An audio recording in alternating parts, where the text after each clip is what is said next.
Hey guys, welcome to Kaishin Capital. Myself Janmajay और I hope you are doing well. पिछली कुछ videos में हमने चर्चा की थी कि cash credit facility CC facility क्या होती है और वो किस बेसिस पे डिसाइड होती है। दैट इज़ वर्किंग कैपिटल के बेसिस पे वो डिसाइड होती है। और उस वर्किंग कैपिटल के 5 मेथड मैंने आपको बताए थे, जिसमें 4 की हम चर्चा कर चुके हैं और आज लास्ट लेक्चर है, फाइनली लास्ट लेक्चर है वर्किंग कैपिटल असेसमेंट का। और 5th मेथड जो one of the best method एक तरह से आरबीआई का जो सबसे बेस्ट मेथड है वो यही है, एमपीबीएफ। और इस एमपीबीएफ के बारे में गवर्नमेंट एग्ज़ाम्स में जब आप जाएंगे तो उनमें पूछा जाता है। बेसिकली बैंकिंग एग्ज़ाम में होता है जैब जैब और कैब, CAIIB JAIIB, इसके एग्ज़ाम होते हैं। क्रेडिट प्रोफेशनल्स के एग्ज़ाम होते हैं, उसमें ही पूछा जाता है कि एमपीबीएफ क्या होता है। तो चलिए चर्चा करते हैं एमपीबीएफ की क्या होती है। एमपीबीएफ, अभी एमपीबीएफ क्या होता है? That is maximum permissible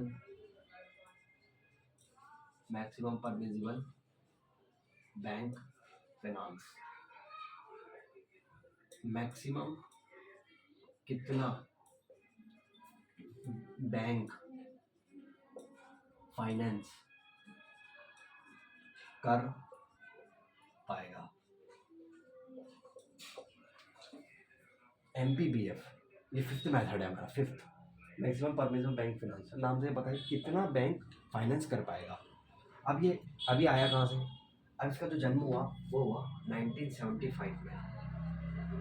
RBI की कमेटी है, आपने देखा होगा अलग अलग कमिटीज़ होती है। वर्किंग कैपिटल वर्किंग कमेटी होती है, ऑडिट कमेटी होती है, ये भी हम आगे चर्चा करेंगे। उसी तरह एक कमेटी थी, that is Tandon Tandon committee Tandon committee तो 1975 में टंडन कमेटी ने प्रपोज किया था कि भैया इस तरह का एक जो वर्किंग कैपिटल का जो असेसमेंट का एक मेथड है वो इंट्रोड्यूस किया। और आपको पता ही है आरबीआई रेगुलेटर है बैंक का, तो बैंकों को ये मानना पड़ता है। कुछ बैंक इसको नहीं मानते, कुछ मानते हैं, लेकिन हाँ, आप मोस्टली जब बैंक्स में ऑडिट करने जाओगे या क्रेडिट प्रोफेशनल बनोगे या प्रोफेशनल बनोगे तो आप इसका इसका जो रेफरेंस है वो सेंक्शन लेटर में देख पाओगे। जो सेंक्शन नोट बनता है वो भी हम सीखेंगे कि सेंक्शन नोट क्या होता है, सेंक्शन लेटर उससे कैसे बनता है। तो सेंक्शन लेटर में एनपीबीएफ की कैलकुलेशन दी होती है, बहुत शॉर्ट में दी होती है ताकि बोरोवर को पता ना लगे कि हमने उसकी सीसी लिमिट कैसे एक्सेस करी और एसेस भी करी। एक्सेस और एसेस ज़्यादा इसमें फ़र्क नहीं है। एक्सेस का मतलब हमने कैसे कैसे वो ढूंढी और एसेस मतलब हमने कैसे कैसे निकाली। तो आरबीआई की जो टंडन कमेटी है, पहली वाली मैंने आपको बताया था टर्नओवर मेथड, जो 4th वीडियो थी वो लाई थी नायक कमेटी इन 1995। नायक कमेटी, और ये लाई टंडन कमेटी। अब एमपीबीएफ आया क्यों? देखो एमपीबीएफ इसलिए आया क्योंकि एक तरह से आप इसकी जब एडवांटेज पढ़ोगे तो ये था कि छोटे बिजनेसेस के लिए, छोटे बिजनेस बेसिकली एमएसएमई के लिए भी आया था। ये एमएसएमई के लिए लोन आया था, छोटे बिजनेस स्मॉल बिजनेस के लिए आया था, लार्ज बिजनेसेस के लिए भी आया था। लार्ज शॉर्ट सब में ये यूज़ होता है, प्रैक्टिकली यूज़ होता है। और इसमें इसमें जो मेथड्स हैं वो 3 मेथड है। मतलब एमपीबीएफ जो है 5th मेथड है, इसके अंदर 3 फार्मूलेज है। तो एक फार्मूला आउटडेटेड हो चुका है, तो 2 ही फार्मूले आज करंट सिनारियो में एप्लीकेबल है। पहला जो सिनारियो है वो है 75% of working capital gap and second one है आपका 75% ऑफ माइनस CA। यहाँ पे जो CL है करंट लाइबिलिटी, वो होनी चाहिए अदर देन बैंक बोरोइंग, अब मैं इसको समझाता हूँ आपको आगे। आप पहले इतना नोट डाउन कीजिए। 75% ऑफ वर्किंग कैपिटल गैप पहला फॉर्मूला। दूसरा फॉर्मूला है 75% of CA current asset minus current liability, लेकिन करंट लाइबिलिटी में कौन सी? बैंक बोरोइंग को हटाकर। अब हम ये फॉर्मूले को डिकोड करेंगे और उसके बाद ये फॉर्मूला खत्म। उसमें आपको थोड़ा बहुत रेड फ्लैग्स बता दूंगा जो एज एन ऑडिटर हम पकड़ते हैं, तो वो मैं आपको अलग से बताऊँगा। इसको आगे से चर्चा करते हैं।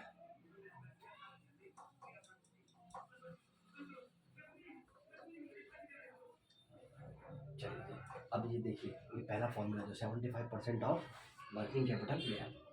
मैंने आपको बताया था वर्किंग कैपिटल क्या होता है, हमेशा याद रखना। Working capital means working capital is equal to C A minus C L. Current assets minus current liability. तो ये फॉर्मूला इतना बेसिक है ना, ये ज़्यादा यूज़ नहीं होता, मोस्टली वाला मेथड यूज़ होता है, वो मैं आपको डेप्थ में बताऊंगा कैसे होता है। Current asset minus current liability, इसका सीधा सीधा 75% निकाल देना है। 75% यानी अगर करंट एसेट आपके 1 लाख के हैं, 1 करोड़ की, और आपकी जो करंट लाइबिलिटी है मान लो 50 लाख की है, इसका सीधा सीधा 75% यानी 50 लाख का 75%। 50 लाख का जो 75% है वो 1 मिनट मैं आपको बताता हूँ।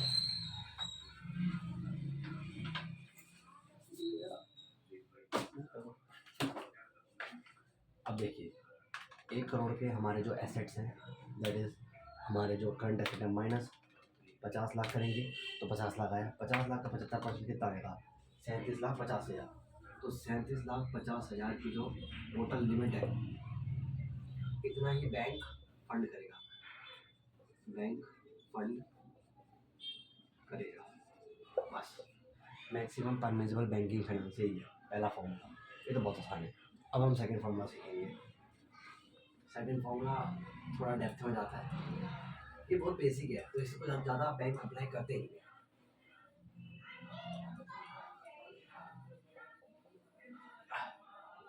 अब भाई ये क्या फॉर्मूला है? 75% ऑफ सी ए। सी ए हमने पहले एग्जाम्पल में लिया था 1 करोड़। मान लो 1 करोड़ का आपका सी ए है, 1 करोड़ माइनस, अब जो करंट लाइबिलिटी है, मान लो आपकी जो करंट लाइबिलिटी है सी एल, वो है 80 लाख। ठीक है भाई, 80 लाख मतलब पूरी जो बैलेंस शीट में आ रही, बैलेंस शीट के टोटल में हमारे करंट लाइबिलिटी आपकी 80 लाख की।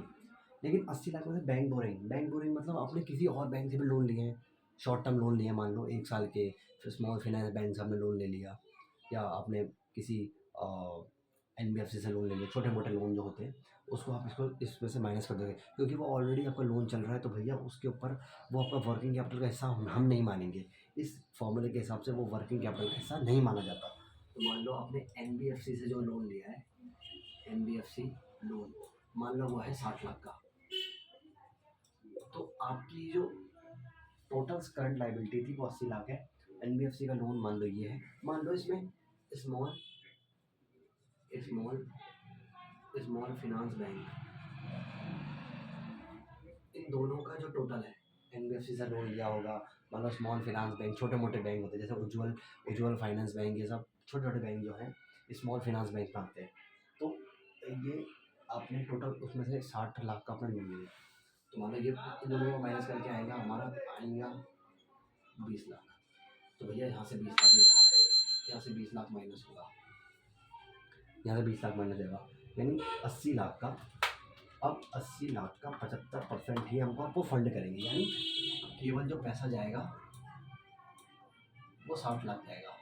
और हमेशा याद रखना, वही बात घूम फिर के आएगी, रिस्क पैरिटी। ये तो फॉर्मूला है, ये 75% फॉर्मूले वाला 75% नहीं है, ये फॉर्मूले का हिस्सा है 75%। लेकिन मैंने आपको बताया था रिस्क पैरिटी जो होती है, रिस्क पैरिटी यानी हमेशा बैंक अपना मार्जिन मेंटेन करके चलता है, रिस्क पैरिटी।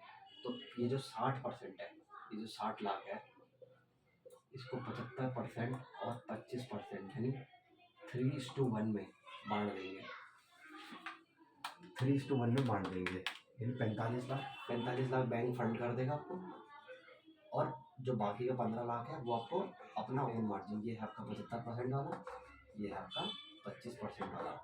तो यही है बस, कुल मिला के इनका टोटल आएगा आपका 60 लाख, जो कि ये रहा। भाई यही है, फॉर्मूले में कुछ खास है नहीं। करंट लाइबिलिटी और करंट एसेट में मैंने आपको बताया था, करंट एसेट क्या होते हैं, जो अगले 1 साल के अंदर हम रियलाइज़ कर देंगे, जिनको बेच के हमारे पास पैसा आ जाएगा, ये जहाँ से हमारे पास पैसा आ ही जाएगा, डेटर है, डेटर को हम बेचते नहीं हैं, डेटर से पैसा आ जाता है। तो जो हमारे डेटर होते हैं उनकी एजिंग मैंने बताई थी, 30 दिन के अंदर कितना पैसा देंगे, 60 दिन में डेटर कौन से हैं, उस तरह से एजिंग होती है। तो माना जाता है डेटर हमेशा शॉर्ट टर्म हमारे शॉर्ट टर्म एसेट है, यानी करंट एसेट में आते हैं, हमको 1 साल के अंदर अंदर पैसा दे देंगे। ऐसी कई चीज़ें होती हैं जो करंट एसेट के अंदर आती है। वैसी करंट लाइबिलिटी जो हमें 1 साल के अंदर पे कर देंगे, दैट इज़ करंट लाइबिलिटी। अब रेड फ्लैग्स थोड़े बहुत बता देता हूँ आपको, उसके बाद इस वीडियो को हम खत्म कर देंगे।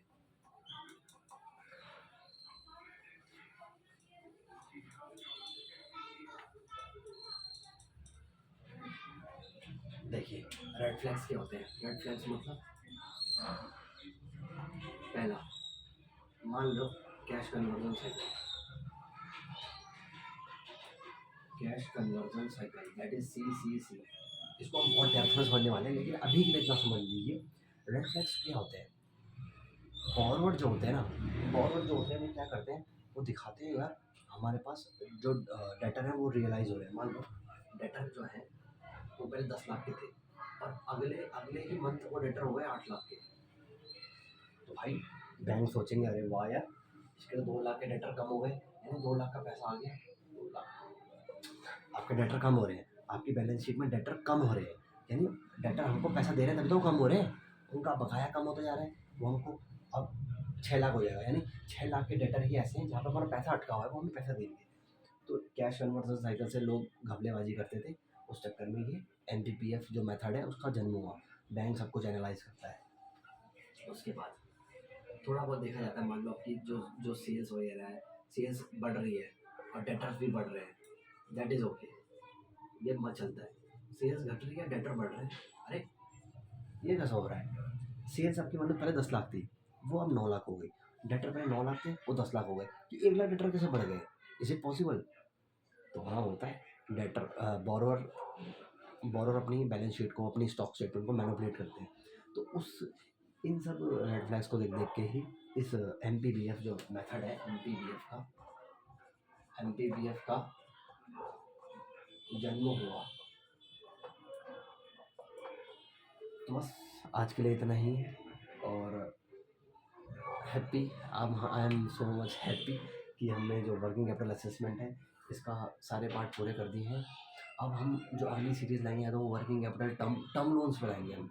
वर्किंग कैपिटल टर्म लोन्स क्या होते हैं, वर्किंग कैपिटल के बेसिस पे CC तो डिसाइड होती है, बट एक और लोन होता है that is working capital demand loan, working capital term loan, और that is long term loan, medium term loan, short term loan. ये क्या होते हैं, इनमें एक एक वीडियो आएगी 10-15 मिनट या 20 मिनट की, और हम we will discuss about overdraft. तो पहले हम थोड़े बहुत प्रोडक्ट पर डिस्कस करेंगे, वनीला फॉरवर्ड कवर क्या होता है, बैंक गारंटी क्या होती है, इस सब पर चर्चा करेंगे। तो आई होप आपको अच्छा लगा हो। और आपको मैं एक चीज़ बता दूं कि जो बैंक जो इसमें थोड़ा और एक वैल्यू एडिशन जो पॉइंट है वो ये है कि ये जो मेथड है ना वो बहुत ही ज़्यादा सॉलिड है। MPBF जो मेथड है बहुत सॉलिड मेथड है, सॉलिड मेथड है। क्यों, ये ना ये बैलेंस शीट पर रिलाई नहीं करता, ये कभी बैलेंस शीट पर रिलाई नहीं करता, बैलेंस शीट पर सोलली मतलब रिलाई करता है लेकिन सोलली रिलाई नहीं करता, सोलली रिलाई नहीं करता। सोलली रिलाई मतलब बैलेंस शीट पर जो लिख दिया, मतलब ये होता है कि पत्थर की लकीर हो गई, लक्ष्मण रेखा, अब उसके अंदर कोई नहीं जाएगा। बैलेंस शीट को एनालाइज करते हैं, ये देखते हैं भाई सच में इसके एसेट में तो दम है जो रियलाइज़ हो सके। कैश कन्वर्जन साइकिल देखी जाती है, जो हम डिस्कस करेंगे आगे, कैश कन्वर्जन इसके ऊपर पूरा वीडियो आएगा। और सेल्स बढ़ रही है, डेटर बढ़ रहे हैं, सेल्स घट रही है, डेटर बढ़ रहे हैं, सेल्स बढ़ रही है, डेटर घट रहे हैं, ये सबसे अच्छा साइन होता है। सेल्स बढ़ रही है, डेटर घट रहे हैं, यानी अब उधार पे सामान लेने वाले बंदे कम रहे, इसलिए डेटर घट रहा है, सेल बढ़ रही है। और इस सेल के बढ़ते ही हमारे पास कैश भी आना चाहिए, लेकिन कैश अटका हुआ है, यानी पैसा जा कहाँ रहा है, पैसा जा कहाँ रहा है। तो यही मैनिपुलेशन होती है बैलेंस शीट में जो देखी जाती है, कैश फ्लो स्टेटमेंट देखी जाती है। बैलेंस शीट में ये चीज़ें लास्ट में आती हैं, लेकिन ये चीज़ें कैश फ्लो में दिखती है। Cash inflow outflow, cash flow हम पूरा समझेंगे, what is cash flow, what is income statement, what is balance sheet, what is no stock account, हर चीज़ देखी जाएगी। ठीक है, so thank you so much, आज के लिए इतना ही। I hope you are doing well and I hope you will do better in your future. बस हार नहीं माननी यार, ऐसे बढ़ते रहो, आगे बढ़ते रहो। क्योंकि अगर आपने सुना हो विक्रम, एक बहुत बड़े राजा हुए, राजा विक्रमादित्य, उनके उनके बड़े भाई थे राजा भर्तृहरि। उनकी धर्मपत्नी ने उनको धोखा दे दिया, क्योंकि उसका जो सेनापति है उसके साथ चक्कर चल रहा था। तो वो तो बहुत बड़ी कहानी है कि उन्होंने एक बाबा से सेब लिया। सेब आपको सुनाई देता हूँ। उन्होंने एक एक फल लिया। अब वो फल उन्होंने बोला कि महात्मा जी मुझे ऐसा एक फल दीजिए जो मैं अपनी पत्नी को खिलाऊँ और वो सुंदर हो जाए और वो मुझे रिझाए। पहले के लोग वो थोड़ा ऐशो आराम से जीते थे। उन्होंने ठीक है। तो अब हुआ क्या कि उन्होंने वो सेब अपनी धर्मपत्नी को दिया। अब धर्मपत्नी किसके चक्कर में थी? द्वारपाल के। तो धर्मपत्नी का जो चक्कर चला वो सेनापति से चल रहा था। अब उन्होंने सेनापति को दे दिया वो सेब कि भाई सेनापति तू ये खा ले, तू तो अभी जवान होगा और मुझे संतुष्ट कर पाएगा। तो बात तो सही है, मर्द अगर शक्तिशाली है तो औरत को संतुष्ट कर पाएगा। She will be happy with that man. So तो फिर वो सेनापति ने क्या किया, वो सेनापति ने आगे जो काम वाली बाई है उसको दे दिया, क्योंकि सेनापति सोचता था कि काम वाली बाई बहुत सुंदर है, महारानी से भी सुंदर है, तो मैं काम वाली बाई को संतुष्ट कर पाऊंगा। और काम वाली जब सुंदर हो जाएगी वो सेब खा के, तो वो मुझे संतुष्ट कर पाएगी। और वही जो काम वाली बाई थी उसका चक्कर महाराज के साथ चल रहा था। तो काम वाली बाई ने वही सेब महाराज को दे दिया कि महाराज आप ये सेब रखिए, अगर आप जवान रहेंगे, आप चुस्त दुरुस्त रहेंगे तो हमारी प्रजा का भला होगा, हमारा भी भला होगा। तो पर महाराज के दिमाग में बात आई, मैंने तो ये सेब अपनी धर्मपत्नी को दिया था, ये पूरे बाजार में घूम के ये सेब मेरे पास ही आ गया, यानी इसका मतलब ये है कि मेरी धर्मपत्नी मुझसे प्रेम नहीं करती।